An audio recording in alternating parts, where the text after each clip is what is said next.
ว่า20 ปีได้จึงเลยเงินหลังสำนีพี่น้องมูลค่านี่บ่ธรรมดาเสานี่จากต้นนี่1 2 3 4จากต้นนี่แม่ถ้าซองมาชาวบุกเลย22ต้นโอ้เป็นห้องโล่งห้องรับแขกเนาะอยู่ทางนอกนี่ทางในก็สิเป็นประมาณ3ห้องนอนพี่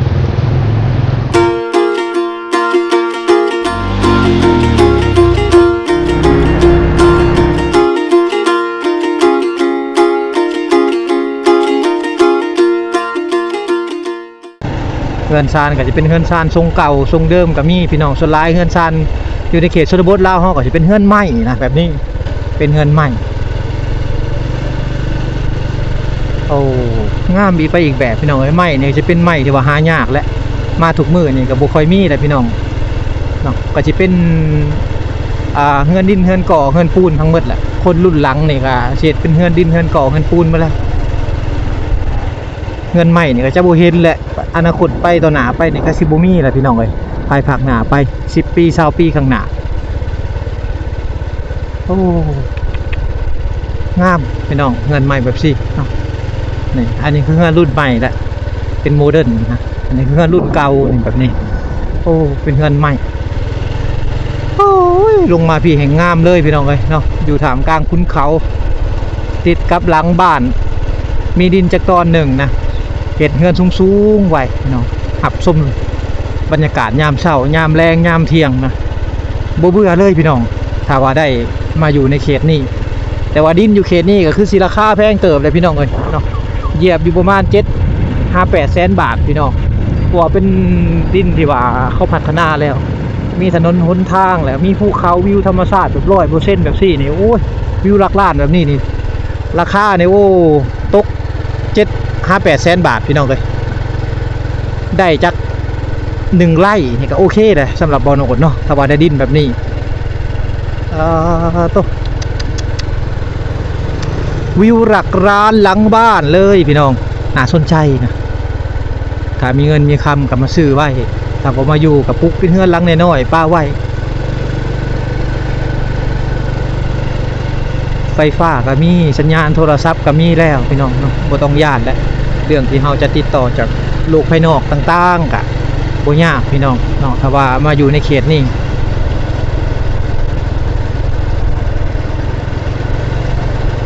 บ่โดดสะอ้อนแต่วิวหลังบ้านกับเจ้านี่แหละเป็นวิวขุนเขาเลยเป็นวิวขุนเขาภูเขาที่ยังอุดมสมบูรณ์ป่าไม้ยังอันนั้นอยู่พี่น้องเอ้ยเนาะยังอุดมสมบูรณ์อยู่เลยเป็นป่าสงวนทางหลังบ้านอยู่ทางเขตฝั่งลาวเฮานี่พอหาอยู่หากินนี่หาได้อยู่พี่น้องเนาะแต่ว่าสัตว์ใหญ่เป็นสัตว์ใหญ่ยังเขากับบ่ให้ล่านะกะลินกะลอกไก่ป่าต่างๆหมูป่านี่น่าจะได้อยู่ฝั่งลาวพี่น้องสำหรับป่าเขตสงวนพี่น้องหาเฮ็ดมันยังก็ได้อยู่ฝั่งลาวเฮาวิถีชีวิตประจำวันของคนในเขตชนบทลาวเฮาคือการเลี้ยงควายนะไปเลี้ยงอยู่สิเลยแม่ไปเลี้ยงอยู่ไสมาแล้วบ่นี่โอ้มาแต่เลี้ยงควายหักเนาะ เอาของอยู่ของกินไปกินพร้อมพี่น้องนะเที่ยงบ่ายๆแล้วก็มาเฮือนมาซ่านนี่แม่เพิ่นเนาะเอาไปแม่เอ้ยโอ้ยควายตัวบักใหญ่ๆเลย นี่แหละวิถีชีวิตคนในเขตชนบทลาวพี่น้องไปเนาะเลี้ยงงัวเลี้ยงควายไปพร้อมนะโอ้บรรยากาศระหว่างทางก็สิประมาณนี้ถ้าว่าเฮาไปเส้นทางใหม่ๆเฮาก็สิเห็นวิถีชีวิตชาวบ้านกับเจ้าที่ว่าแตกต่างกันไปแต่ละคงเขตกับบ่คือกันพี่น้องเนาะเฮือนซานกับเจ้าโอ้เป็นเฮือนซานที่ว่า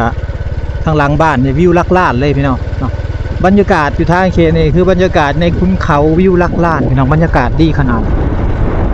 ตื่นมาตอนเช้านี่เห็นแต่ภูเขาทงไฮทงหน้าพี่น้องเขียวกะจี้เลยนะมาทั้งเส้นนี้ได้เฮือนซานก็สิเป็นเฮือนไม้แบบซี่พี่น้องเป็นเฮือนไม้เป็น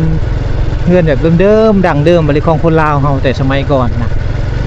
เป็นเฮือนไม้แบบนี้พี่น้องเฮือนอันนี้เขาปลูกได้ประมาณ10 ปี20 ปีแล้วพี่น้องเป็นไม้ที่ว่าราคาแพงเป็นไม้ที่ว่าราคาแพงพี่น้องในปัจจุบันนี่ก็บ่ค่อยมีได้เนาะไม้แบบซี่ส่วนหลายถ้าว่าปลูกเฮือนปลูกซานในปัจจุบันก็จะเป็นเฮือนดินเฮือนก่อเฮือนปูนทั้งหมดเลยพี่น้องเนาะเป็นเฮือนดินเฮือนก่อเฮือนปูนทั้งหมดนี่อันนี้ก็คือวิวหมู่บ้านกับเจ้าหมู่บ้านนี่ บโนดบ่ฮู้ชื่อกันจักหมู่บ้านหยังพี่น้องเมื่อกี้ก็บ่ได้อ่านป้ายต้องขอโทษขออภัยนำชาวบ้านชาวไร่ชาวสวนในทางเขตนี้เนาะเฮ็ดไร่เฮ็ดสวนพี่น้องเอ้ยเนาะเฮ็ดสวนมันต่างๆเนาะค้าขายตามฤดูกาลนะนี่แม่นบ้านแก่งภูมิมาลีพี่น้องเมืองท่าพังทองแขวงสวรรณเขตปาโตเฮือนซานเพิ่นบ้างามๆเลยหลังบักงามๆเลยเฮือนอันนี้บ้านเฮานี่บ่มีแล้วอันนี้นะมีแต่หลังบักใหญ่พี่น้องเอ้ยเฮือนซานทางเขตนี่เป็นเฮือนใหม่ทั้งหมดเลยนะสบายดีได้เฮือนงามแท้นี่ ดูขอเข้าไปหน่อยเด้อโอ้เฮือนเพิ่นสะออนเฮือนซานเพิ่นทางเขตนี่หลังบักใหญ่ๆเลยเบิ่งเฮือนซานเพิ่นหลังบักใหญ่ๆดูสบายดีแม่สบายดี สบายดี กินหยังบักแตง แดง แตงไห้ แดงไห้ แตงไห้ปลูกเองเนาะ เออ ขอถามหน่อยเด้อคือได้เฮือนงามแท้ว้า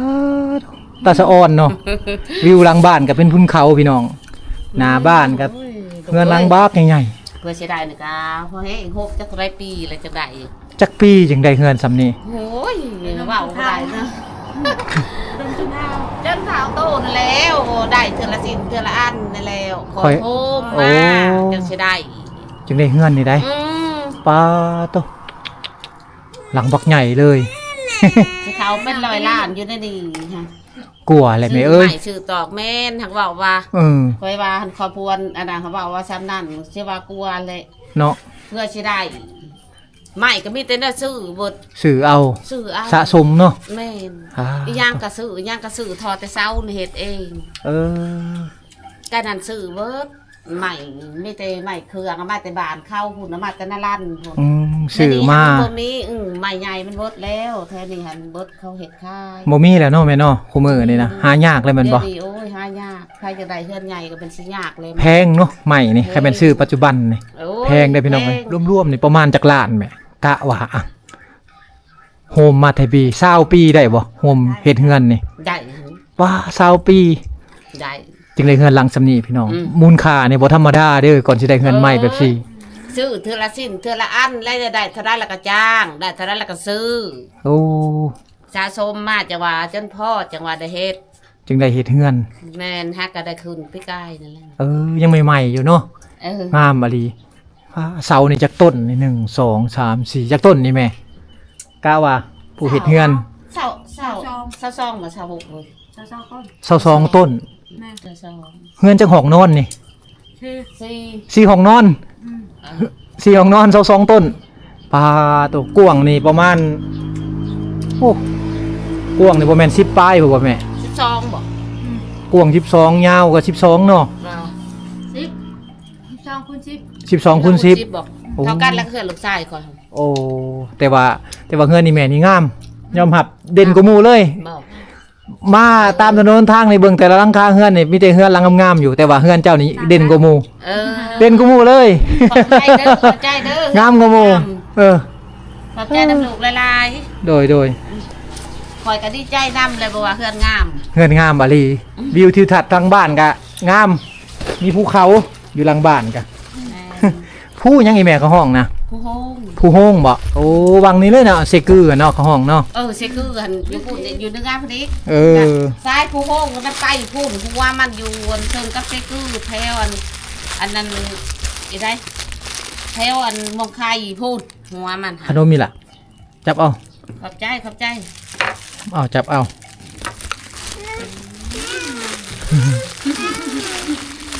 ใจเลยล่ะขอบใจลูก ยังบ่ครบกันเอาอีก ขอบใจลูกเอ้ยอันหนึ่งล้าน ประมาณจักเดือนสร้างเฮือนจึงแล้ว นี่เข่าปีพุ่นน่ะ คอยเติมเอาอันไหนคอยตั้งเสาแล้วก็คอยเฮ็ดเอาป้า โอ้ย ด เฮ็ดซ้ำมาเฮ็ดเองแล้วลูกเคยมาเฮ็ดให้ ลูกเคยเห็นให้เฮือนนะ อืม โอ้เงินงามเนาะ ก็เลยบอกมาเทศวายเบถ่ายทำให้พ่อแม่พี่น้องได้เบิ่งพี่น้องเอ้ยเฮือนเพิ่นนี่งามอะลียอมรับ เฮือนอีแม่นี่เป็นเฮือนที่ว่าขนาดใหญ่นะ4ห้องนอนพี่น้องเอ้ยเสานี่เป็นต้นเลยนะเพิ่นสะสมมาก่อนจะได้เฮือนแบบซี่นี่แม่น20ปลายปี20ปีพี่น้องเอ้ยก่อนจะได้หลังทำนี่ได้เนาะแต่ว่าเฮือนแถวนี้จะเป็นเฮือนใหม่ทั้งหมดเฮือนอีแม่เพิ่นนี่เป็นเฮือนที่ว่าเด่นกว่าหมู่เวลาเขาขับรถมาเนี่ยอยู่เบื้องขวามือเลย แคมทางใหญ่พี่น้องเอ้ยบักงามเลยนะเอาอันนี้คือเฮือนเศรษฐีในชนบทแต่ว่าก่อนจะได้เฮือนซ้ำนี่ก็บ่ได้ง่ายพี่น้องเอ้ยเนาะสะสมเงินคำสะสมไม้นะซื้อเฮือนซื้อไม้ต่างๆก่อนจะมาเฮ็ดเฮือนเฮ็ดซานได้พี่น้องเนาะก่อนจะได้หลังใหญ่แบบซี่ได้ก็บ่ง่ายพี่น้องถ้าว่าตกเป็นเงินในปัจจุบันก็ถือว่าราคาสูงกว่าเฮือนดินเฮือนก่อเฮือนปูนพี่น้องนะแต่สมัยก่อนก็เพิ่นก็ซื้อไม้มาแล้วเพิ่นก็เกี่ยมไว้เนาะเป็นเฮือน4ห้องนอนหลังบักใหญ่ๆเลย เอาเดี๋ยวย่างอ้อมๆเบิ่งพี่น้องนี่ลักษณะเฮือนซ่านเพิ่นนี่เป็นลักษณะแบบยุคเก่าเด้เพิ่นเฮ็ดเฮือนนี่เป็นเฮือนยุคเก่าพี่น้องเนาะแต่ว่าทั้งบ้านเฮาเฮือนแบบซี่นี่มันบ่มีแล้วเนาะหาเบิ่งได้ยากพี่น้องหาเบิ่งได้ยากแล้วเฮือนใหม่ยุคสูงแบบซี่เนาะโตเอาอันนี้คือลักษณะเฮือนซ่านเพิ่นนะเป็นเฮือนยุคเก่าอยู่ทางเขตในเมืองเฮานี่บ่มีอะไรเฮือนแบบนี้ส่วนใหญ่ก็เป็นเฮือนดินเฮือนก่อพี่น้องเสานี่เป็นต้นเลยพี่น้องเนาะประมาณ24ต้นเพิ่นว่า10 คูณ 12เฮือนเพิ่นใส่ไม้นี่หลายเติบคอยโฮมเถาะคอยซื้อไม้ไปเทอละน้อยพี่น้องเนาะก่อนจะได้เฮือนหลังหนึงก็บ่ได้ง่ายพี่น้องนี่คันไดนี่เป็นคันไดเฉพาะเลยนะอยู่ทางนี้เนาะจะบ่คือกับบ้านเฮานะ เห็ดเป็นคันไดซ่อนขึ้นลูกดิ่งนี่ก็แตกต่างเนาะลูกดิ่งกันเนาะ ลูกดิ่งนี่ก็สิเป็นลูกดิ่งประจำเลยนะอันนี้ซื้อเอาเนี่ยเฮ็ดเองบ่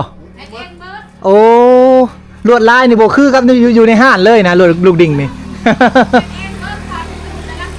โอ้ซื้อแต่หลังคาเพิ่นนี่เป็นสร้างแล้วพี่น้องเลยโอ้นะ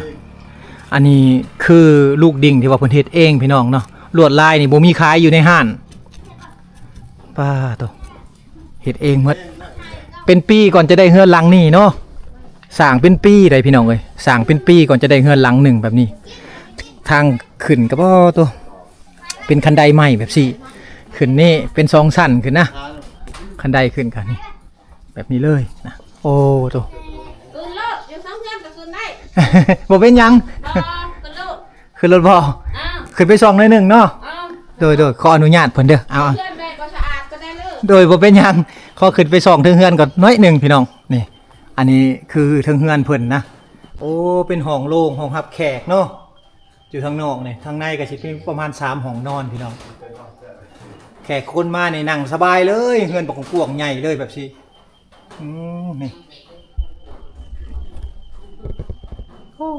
บักงามเลยหากันแล้วพี่น้องเอ้ยยังบ่แล้วก็คือเพดานน้อยแม่เนาะขาใส่เพดานนี่งามเลยสำนี้ก็ถือว่าโอเคแล้วเนาะ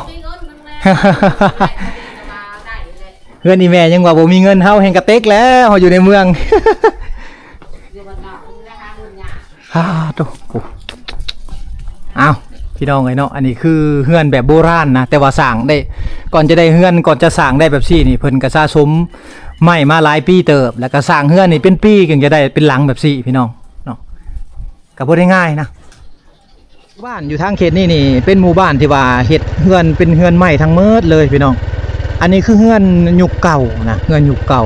แต่ว่ามาในปัจจุบันนี่เขตชนบทลาวเฮานี่ก็ยังมีเป็นเฮือนไม้แน่เป็นเฮือนดินเฮือนปูนแน่พี่น้องเฮือนยุคเก่ายุคใหม่ปนเปกันไปในปัจจุบันพี่น้องเฮือนที่บโนดถ่ายมาให้พ่อแม่พี่น้องได้เบิ่งเมื่อกี้นี่เป็นเฮือนที่ว่า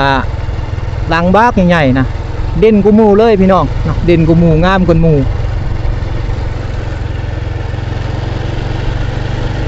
บ้านไม้โบราณพี่น้องนี่อันนี้ก็เป็นเฮือนไม้ทั้งมืดนะป้าตุ๊กเฮือนไม้ยังยายกันไปเนาะ มีแต่หลังงาม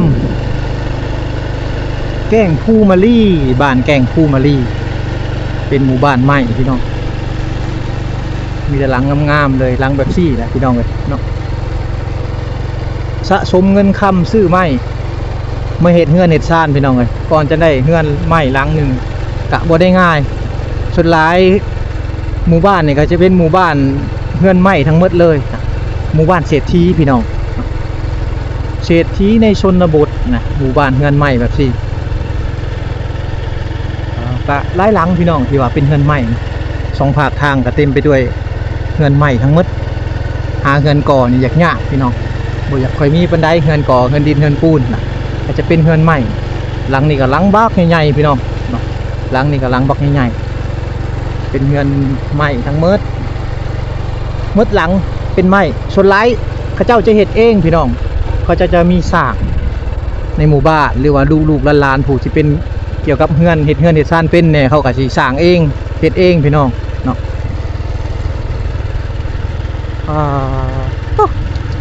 หลังบักใหญ่ๆหลังบักใหญ่ๆทั้งนั้นเงินชานอยู่ทางเขตนี้เป็นเฮือนไม้ทั้งหมดเลย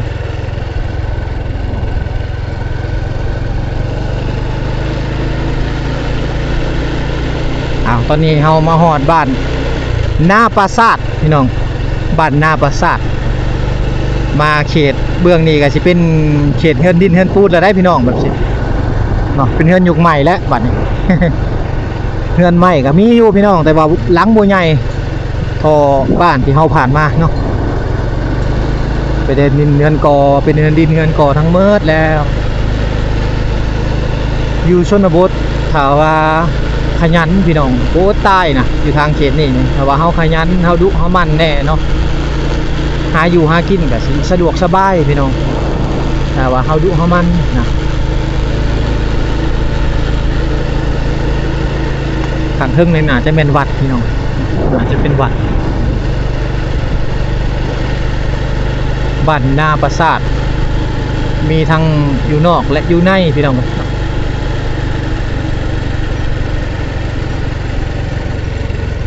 โอ้ยเลี้ยงงัวหนาบ้านเลี้ยงควายหนาบ้านไปพร้อม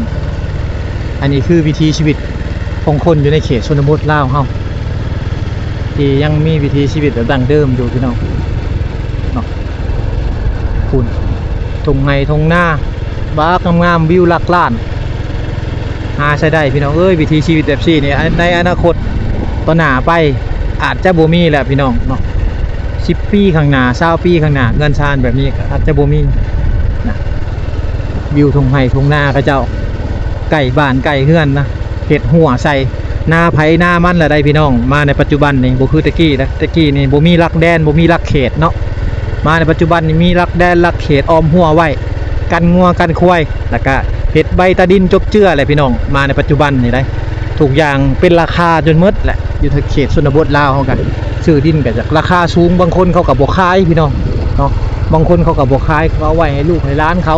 นะถ้าว่าไผมาเส้นทางนี้ให้ระมัดระวัง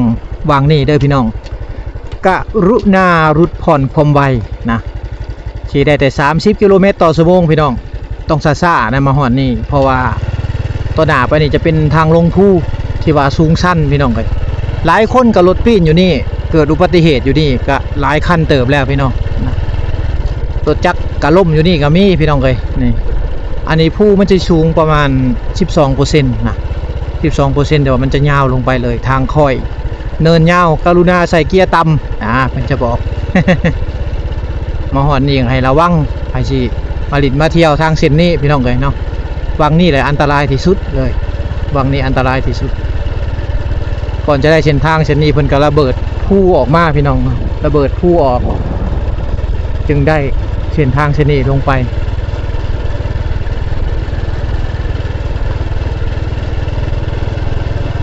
แต่ว่าวิวทิวทัศน์ธรรมชาติในอยู่วังนี่เนี่ยป้าวิวบักงามเลยพี่น้องวิวบักดีๆวิวบักงามนะเดี๋ยวบโนจะจอดถ่ายทำให้พ่อแม่พี่น้องได้เบิ่งก่อนเนาะภูเขาต่างๆพี่น้องเนาะเห็นหอดเฮือนหอดชานของคนอยู่ทางเขตนี่ไง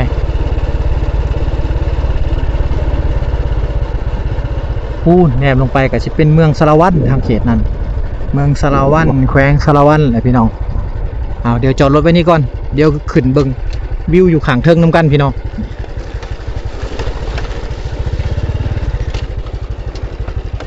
จักหน้อยบ่โนดจะพาพ่อแม่พี่น้องขึ้นมาเบิ่งวิวธรรมชาตินะระหว่างทางที่เฮาเดินทางมาพี่น้องเอ้ยเนาะวิวทิวทัศน์อยู่ทางเขตนี้ก็เป็นวิวทิวทัศน์ที่ว่าโอ้บักคักๆเลยแหละพี่น้องบรรยากาศดีในช่วงนี้ก็ถือว่าเป็นบรรยากาศที่ว่าเขียวไปหมดเลยนะโอ้ยพี่น้องอันนี้คือวิวทิวทัศน์ธรรมชาตินะระหว่างทางเส้นทางเส้นนี้ก็เป็นเส้นทางที่จะออกไปเมืองสมวยเมืองตะโอยเมืองสารวัตรแขวงสารวัตรต่างๆก็ใช้เส้นทางเส้นนี้หรือว่าจะกลับไปแขวงสวรรค์ก็ใช้เส้นทางเส้นนี้นะตอนนี้บอโนดยังอยู่แขวงสวรรค์เขตเดิมพี่น้องเนาะจุดนี้เป็นจุดที่ว่าแขวงสวรรค์เขตตัววังบอโนดยืนอยู่เป็นหัวภูเก่าที่ว่าเพิ่นระเบิดภูเฮ็ดถนนหนทางนะจะจงไว้ เอาไว้เฮ็ดจุดชมวิวต่างๆพี่น้องเนาะจุดชมวิวให้กับคนกายทางไปกายทางมานะสามารถขึ้นมาเบิ่งได้วิวทิวทัศน์ธรรมชาติภูเขาทอดยาวไปพูนกระจอกไปเมืองสารวัตรหรือแขวงสารวัตรแล้วออกไปปักเสกออกไปเส้นทางพุ่นพี่น้องเนาะแต่ว่าจะเข้าตะโอยสมวยอ้อมขึ้นพูนพี่น้องตามสันพูนั่นไปนะตามตีนพูนไปขึ้นไปพุ่นเนาะก็สิเป็นเส้นทางเชื่อมต่อกันระหว่างแขวงตัวแขวงแล้วก็สามารถออกไปเวียดนามได้ก็ใช้เส้นทางเส้นนี้พี่น้องนี่คือวิวระหว่างทางเส้นทางใหม่ๆที่บ่าวโนดได้มาถ่ายทำให้พ่อแม่พี่น้องได้เบิ่งช่วงที่เฮามาก็เป็นช่วงที่ว่าช่วงฤดูฝนบรรยากาศก็สิดีแน่งามแน่คักแน่พี่น้องเอ้ยเนาะเป็นบรรยากาศที่ว่าแตกต่างกันไปนะแต่ละปีมันก็บ่คือกันพี่น้องปีนี้ฝนมาช้าแน่ถ้าฝนมาไวกว่านี้เฮาก็สิเห็นเขาใหญ่และพี่น้องประมาณนี้เนาะแต่ว่าเฮามาเดี๋ยวนี้ก็เห็นเขาหากะดำพี่น้องชาวบ้านหากะดำบางคนก็หากะไถนานะฝนมาปีนี้ก็เป็นฝนที่ว่ามาซ่าแน่มาซ่านี่คือวิวระหว่างทางพี่น้องไงเนาะที่ว่าบ่าวโนดมาถ่ายทำให้พ่อแม่พี่น้องได้เบิ่งนะเป็นเส้นทางใหม่ๆที่ว่ายังบ่เคยมาพี่น้องเอาครั้งนี้ก็เป็นครั้งทำอิฐที่ว่ามาถ่ายทำให้พ่อแม่พี่น้องได้เบิ่งก็สิเห็นเป็นวิวภูเขาแบบซี่พี่น้องเนาะแล้วก็สิเห็นวิวธรรมชาติต่างๆนะเป็นทุ่งไร่ทุ่งนาแล้วก็สิเป็นแม่น้ำลำธารต่างๆพี่น้องที่ว่าเห็นในช่วงฤดูฝนเท่านั้นนะถ้าว่าเฮามาในช่วงแล้งเขตนี้จะบ่มีน้ำเด้อบ่โนดถามชาวบ้านเขาเจ้าว่าจะบ่มีน้ำจะแล้งพี่น้องตามถนนหนทางที่เฮาเข้ามาห้วยห้องต่างๆที่บ่โนดถ่ายทำให้พ่อแม่พี่น้องได้เบิ่งหั่นจะมีน้ำแต่ช่วงฤดูฝนเท่านั้นนะเอาบรรยากาศงามพี่น้องเนาะแนะนำถ้าว่าไผอยากมาลิ้นมาเที่ยวอยู่ทางเขตนี้ก็มาได้พี่น้องเอ้ยทางเขตนี้จะบ่แม่นเขตที่ว่าเพิ่นห่วงห้ามนะสามารถถ่ายทำวิถีชีวิตชนบทตามถนนทางนี้ไปได้พี่น้องเนาะถ่ายทำหมู่บ้านได้นะแนะนำพี่น้องเอ้ย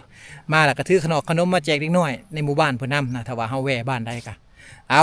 ประมาณนี้แหละพี่น้องเอ้ยเนาะวิถีชีวิตของชาวบ้านเขาเจ้าทางเขตนี้แล้วก็วิวธรรมชาติก็สิประมาณนี้นะที่ว่ามาถ่ายทำให้พ่อแม่พี่น้องได้เบิ่งเอาก่อนลำลาก็ขอมกขอบใจพี่น้องเนาะเมื่อสุขุสุคนที่เขามาติดตามนะครับชมพี่น้องเอาเดินทางกันต่อพี่น้องเอ้ย